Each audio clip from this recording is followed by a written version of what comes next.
Hey there, it's Dusty Thunder with a story for you. Title of this one is Am I the Astronaut for Making My In-Laws Downsize Even Though They Have a Bigger Family? Based on title alone, if this is your first time here, we'll play this little game before we read the story. Based on title alone, we cast our vote for where we think it's going to end up. We see how wrong we were. My family and my in-laws are all on a trip together to Disney this week. On the trip, it is me, my husband, and our 2-year-old, and his brother's family, which includes his brother, sister-in-law, and their 3 teenagers, 18, 16, and 13. We arrived today with our own camper, a 40-foot toy hauler. We also rented a smaller camper from the resort for my in-laws. When we checked in, we were told their rental camper was already set up. It's about 25 feet long and has limited privacy with just a master bed, a bunk, and a fold-down dining table. As we are getting our camper set up and prepping the back porch area for our toddler to play and relax, my brother-in-law's family arrived. My husband took them to see their camper, and right away they started complaining. They said it was too small and that they were unhappy with the setup. Important detail here, we paid for the entire trip. That includes the rental camper, both campsites, their park tickets, and even reservations for dinners they wanted. Bitching about. This is worth an extra round of red flags here. You just got a free trip. I'm sorry, this free thing just isn't up to my expectations. Despite that, they suggested they stay in our much larger camper and we move into the small one instead. I said no. I need the specific bed in our camper because of my back. Plus, our son has all of his things in our camper, toys, a play space, and the porch area where he can be safe and comfortable during downtime. I explained that our camper is meant to help him cope if he gets overwhelmed by the park. They weren't happy about that. They stormed off, called me a jerk, and even asked my husband why he married me. Why would you marry this woman who gave us free everything? Just not fancy enough free everything. Later, my husband sided with them. Oh, no. Dude. Saying we don't need as much space since it's just the 3 of us, whereas they have 5 people. So I asked, if you guys are going to take over our camper, will we be allowed to come in and use it to relax while you're at the park? Keep in mind, our camper has a TV, the toddler's toys, and the enclosed patio area. They said no, that it would be their private space. At that point, I put my foot down again and said no. My husband told me I was being a jerk and that our son could manage for 1 week without his toys or the safe space we created for him. So, am I the astronaut for not wanting to sacrifice mine and my toddler's comfort just to appease the in-laws, especially when we paid for everything on this trip? What would you have done in my shoes? There is an update. Before we get into the update, let's chat about this for a second. I think we can go ahead and do this. All the audacity goes to the in-laws. Holy shit. No crackly? All good? Candy Thunder had her phone up to her ear and was listening very close to make sure there was no crackles there. We're good. Crystal clear. All the audacity. Like how if somebody offered to pay for your entire trip to Disney and rented a camper for you. Now look, we've talked about getting a camper for a long time. And especially every time we go somewhere like went to Sedona and see people with their toy haulers and their travel trailers. And I'm like, that'd be pretty freaking cool. Go to the Grand Canyon, park that bitch, hook it up, and boom, you're there. You've got everything you need. It's like taking home with you. And that is an important note to consider here. This is OP and OP's partner family, their camper. It's their toy hauler.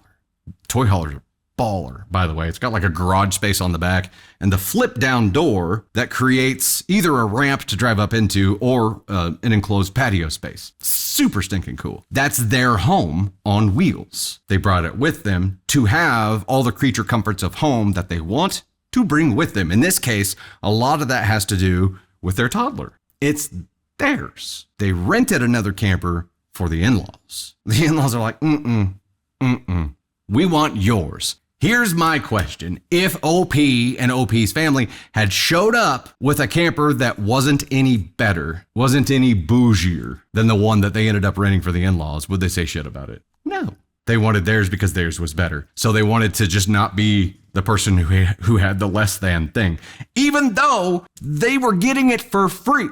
What's the saying? Beggars can't be choosers. You're only choosing to be non-confrontational with one side. And in doing so, he's creating confrontation, creating turmoil with his wife, the person that he definitely should not be creating confrontation and turmoil with. And he's choosing for his child to have to go through discomfort and pain, not having his space that he's used to. I don't like it, brother. Updates. So after the first 2 days of being in the park, we have had a significant improvement of attitudes between everyone. Okay.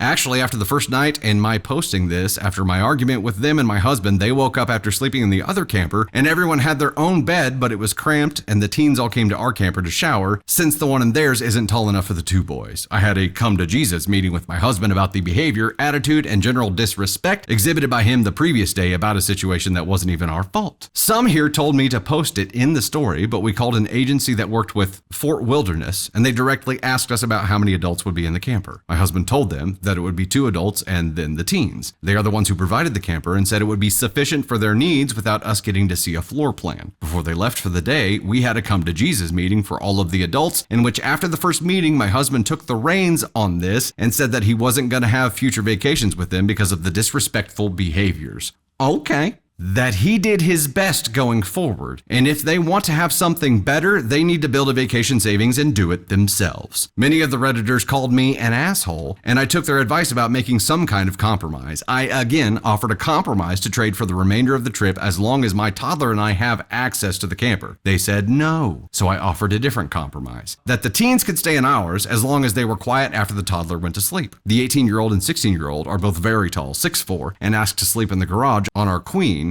and on an air mattress. They have their own access into the garage so they can come and go as they please. The toddler is sleeping with us. Now everybody kind of has their own space and the mood is improved dramatically. I'm holding my boundary that I am not doing another vacation with the adults. The kids offered to sleep in a tent because of their parents' anger at the space available in the camper. They're just happy to be here and said that they would sleep in a tent or the back of the truck to not be in their parents' way. So it's just the brother-in-law and his wife. That's the only problem here. The kids are like, the giant 6'4" teenagers are like, cram us in anywhere. Like we just want to get out of their way because they're super pissy. I did not feel like though, after the initial post, I did not feel like OP was doing anything wrong. I did not feel like she needed to compromise more than she already had. By providing them an entire free vacation. I'm sorry, when you pay for somebody's entire vacation, what is there to compromise on? What is it? Feel the kids in that pain? Been there and went through something similar? Hobbit, I'm sorry, that's terrible. Angel, yeah, the fact that they're happier sleeping in a tent than near their parents, that says all you need to know, right? And yet, like travel trailers, campers, they're not built for really tall people, right? Like even in bougie ones, having one with a shower tall enough for somebody that's 6'4", like you're gonna be just lucky for that to happen, right? But the fact that these people were so entitled that they just weren't happy at all, really chaps my ass. Tater, what do you think? We need some Tater thoughts, y'all. The heat lamps are already on. Tater's hot as always. Bring it up. I just want to know who on Reddit told this woman that she was an asshole, because I feel like they're dead wrong. I feel like she bought them a vacation and did all these things for her family, and then they're just bitching about it. And I can't imagine, one, if anyone who goes to Disney or who's been to Disney knows that when you're there, like you drop dead at the end of the day. If there's a bed, you're gonna sleep in it because you're freaking exhausted. Thank you guys. I did. I bobbed my hair back off. But I think too, like if someone's giving you something for free, accept it graciously and not like an asshole, or choose not to go. But I would have, if your kids are telling you that they don't want to be around you because you're an asshole and you're ruining the moment for them, straighten the up. And I'm really glad that the hubby came back around, because that was a shit move in the first one. And I do think it's because he wanted to keep the peace. But yes, but keeping the peace means you are choosing a side. Mm-hmm. But I think he came around and was like, enough, we're done. And good for him. Like, yeah, he faltered, but he turned it back around. So good for him. Anything else? No, I think you got it here. I want to move on from the story, but Sarah and James, Beer Today, went to Italy and Greece. Their son is doing a semester abroad. He's in Italy, so they went to visit for like 2 weeks. But they came back with these Kinder cards. I assume it's Kinder. That's how we pronounce it. But have you ever had them? Anyone that's like not from America, obviously. I have never seen these on the shelves in like any of the stores around here, but these are the most amazing thing I have ever had of like Kinder candy. We have like Kinder Bueno and stuff like that here. Them, Kinder eggs. Like there's a lot of Kinder things, but not Focus these. Is hard. There's a lot more stuff there. Here's the deal about these though. I feel like we have to open it up to show them what the big deal is. We have to. I want to eat it later. We can still eat it later. They aren't going to go bad in 2 minutes.